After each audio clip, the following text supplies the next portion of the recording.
Ulat sa Quezon City, pinauwi rin ng mga estudyante sa mga paaralan sa Valenzuela matapos ikansela na ang klase. May unang balita live si Bea Pinlac. Bea! Igan, perwiso ang dulot ng late na pag-anunsyo na walang pasok para sa ilang mag-aaral dito sa Valenzuela.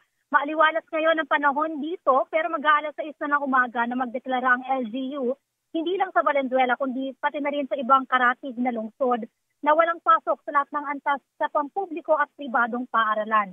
Yan ay dahil isinailalim na sa signal number 1 ang hilagang bahagi ng Metro Manila.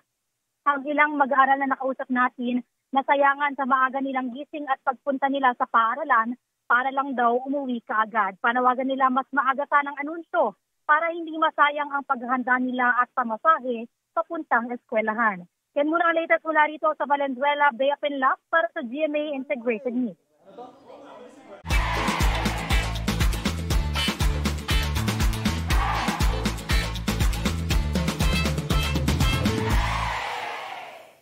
Igan, mauna ka sa mga balita. Mag-subscribe sa GMA Integrated News sa YouTube.